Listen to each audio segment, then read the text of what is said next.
Morning, Fort McMurray, Wood Buffalo, and the rest of the world. You've tuned in to the Mac City Morning Show. I am your host, Elliot Pierre, and we're going to start today's episode off the same way we start every episode off, with a moment of gratitude. I know you could be doing a million other things with your time, and the fact that you spend it with us truly does mean the world to me, so thank you. On that note, Tanner, hit him with the intro.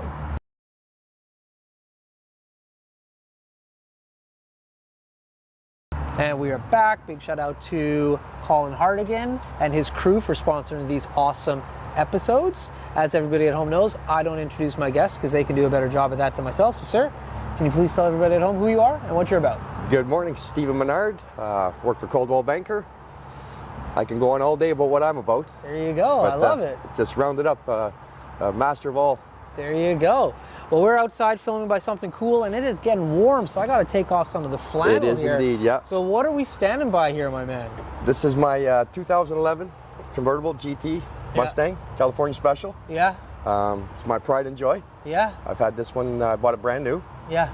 And fortunate to have it today. There we go. I'm going to take off the sunglasses, just put the normal glasses to get a better look at this vehicle. This thing is sweet. And the rims are my favorite part. Well, those are sick rims, man. Kind of a story behind the rims as well. Let's hear it. I was coming back from Ontario. I had a set of, what's that guy's name? Not Chip Foose. I had Foose rims on there. Okay. And we drove all the way from Arizona, across up into Newfoundland, stopped in Ontario, driving back, get just outside Lac-La-Biche. Okay.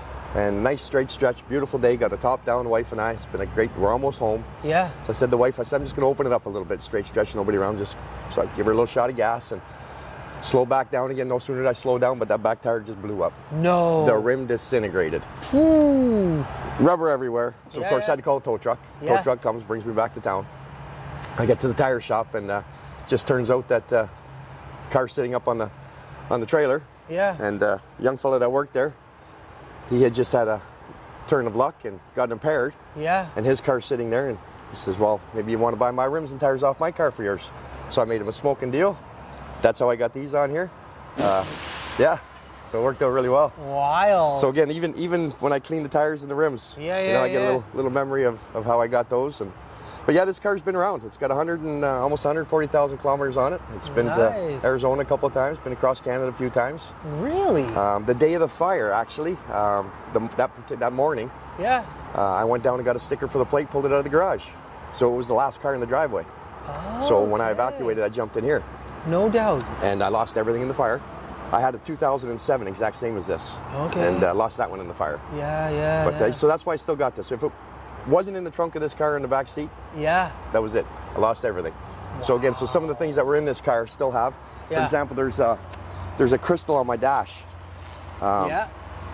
There's a long story to that, but that was a Swarovski crystal that belonged to my mother. Right. And when she passed away, she had it hanging in her hospital room.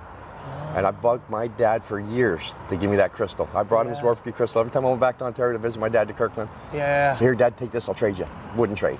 So my dad took ill, he ended up in the hospital. He asked me to go home and get the crystal and hang it in his room, which I did. And just before he passed away, he told me to take the crystal home. Nice. So that was really special to me. Yeah. It was in my company truck. That burnt. So I spent a little over 3 hours in that truck and with a dustpan and a little kitty litter scoop, and I went through everything and I actually found the crystal. So needless to say, it's crazy glued right there to the top of the dash. That is wild. So I still have that memory too. So again, the car, I got goosebumps. The car is very sentimental to me. No doubt, man. Absolutely. That's cool. It's my grandson's car. I gave it to my grandson. Okay. He had dibs on the 2007 that I had, and of course lost it in the fire. He was a little upset. So So when you're old enough to take this one, I'll give you this one. I'll take the insurance money from the other one and go buy myself a bike or another car. Nice. So he's waiting for Papa to hand over the keys for this one. That's very cool. Yeah. So what is it about, like, you've had a few. Are they all black? Do you have a certain color you go with? The black, I like the black. Okay. Black on black. It's black interior, 6-speed transmission. Black top. I had a custom black trailer that I pulled behind it as well. No doubt. Yeah, throw the golf clubs in there and the hibachi and the luggage and head down to Arizona. Cool. So, but yeah, I like the black. It's just standard, basic, and hard to keep clean. Impossible to keep clean. Yeah.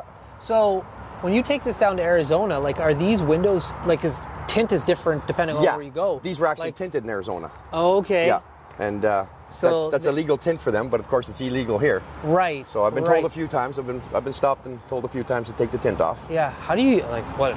Anyways, it looks cool. Let's not happening. So in the back of your car, yes, you have some golf clubs here. Yes, I always carry my golf clubs with me. I was just going to ask, is that a staple in the back of the vehicle? It is indeed. Okay. You never know when the opportunity is going to come up for a round of golf. I know so many folks in town been here forever. Yeah. Your phone rings and Steve, hey, we got a spot for you. Really? So it's just a lot easier. I got some clothes underneath the bag, so I'm always ready to go. How often would you say you golf? I like to get out every day if I can. Every day? Yeah, I'm not a fair weather golfer, so I spend a lot of time golfing in the rain as well. So there's some days when I don't have a game lined up with anybody, and you've got a couple of deals on the go, and you've got a few hours to spare. Okay. I'll head up to the golf course and 18. do a walk on, and I'll play 9, play 18, whatever I can. And then the phone rings again, of course. And some days you don't get the full round in. How long have you been doing that for? Like that passion for golf, I mean, not like the everyday. My gosh, I've had the passion for over 25 years. Okay. I just love the game. I'm a hockey player. Yeah, I remember that. And of course, golf is totally different. There's no wingers to blame it on. I'm a goaltender as well, so no defense to blame it on. It's just you. When you make a mistake, it's 100% you. Right. So you work on that. Why do those two sports parallel so much, do you think? Because golfers and hockey players gravitate to golf. Why do you think that is? Because you just said it's different. It's just coordination, I think. It's okay. You got the hockey stick, you got a golf club. Yeah. And it's just competition. Yeah. It's just competition. Yeah. Yeah. So you always try to better yourself. That's right. Well, it's competition sometimes, like you said, against it's with yourself. and or you got some people around. You got to absolutely. Yeah. You don't want to be last place in a foursome. You know what I mean? So I do enjoy a round of golf. There's no question about it. Yeah. Okay. Where's the coolest, or maybe not the coolest, your favorite place that you've ever golfed? I'd have to say in Arizona. Okay. Yeah, a little place called Parker, Arizona. Golf course there called the Canyon. Okay. So it was very challenging, and it's I think it's rated number 3 in the United States. Okay. Beautiful little course, but again, I'm going to say that's my second favorite because Thickwood Heights is my favorite. Yeah. Out of all the places I've ever golfed, Thickwood Heights is my favorite. Yeah, it's beautiful. So well kept. The fairways are tight. We've got the Boreal Forest in there. Yeah. It's second to none.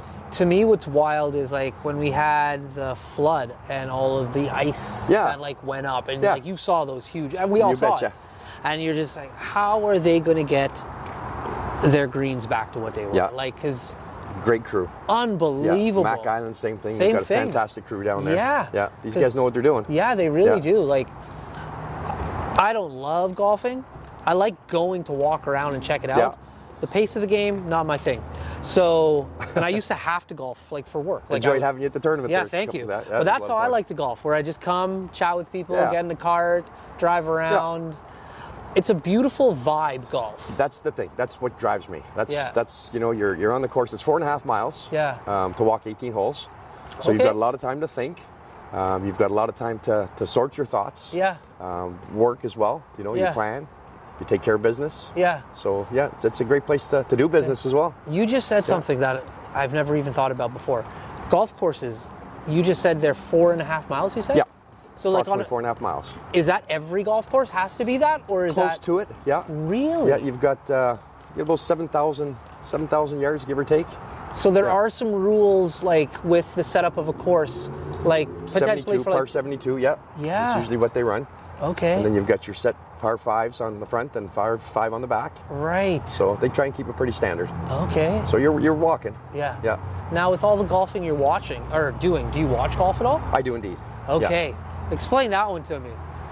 Like, do you watch like the full games, or do you go highlights? Like, what are you pick thinking? Your favorite player, kind of thing. Your underdog, if that's who you're rooting for. That's right. And you watch them go. It starts on Thursday, so Thursday's around, Friday's around. Then you don't have the time until Saturday if you have the time available to watch a little bit. Again, on Sunday you follow up to see how your guy's doing. And so there's a bunch of golfers who are in a golf tournament. Obviously, the cameras can't follow. That's right. All of them for every swing. Yeah. So How do you feel when you're like, I want to watch this golfer and he's not getting the coverage? Kind of drives the guy bananas. Yeah. They got their favorites that they follow around the course. Right. Tiger was one back in the day when he was just winding down in his career. Yeah. They'd follow that bugger around the golf course, and you know, there's 10, 15 guys that are playing ahead of him. That's right. And we didn't get an opportunity to watch them. So there's not cameramen at everything. No, so, no, there's not. No. Yeah. So you might get. They pick their favorites and they run with it. Wow. Yeah. How frustrating is that for a golf fan?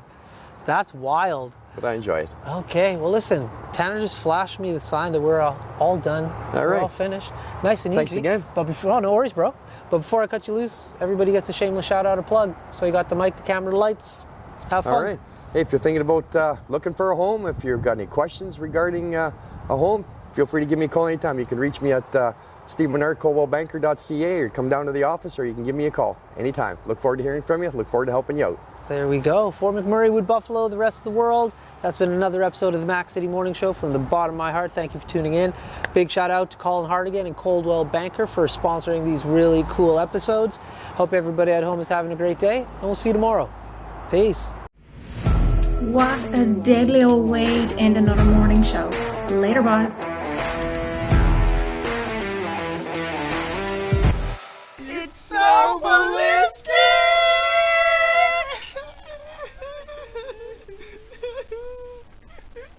Talk about quenching your ugly thirst.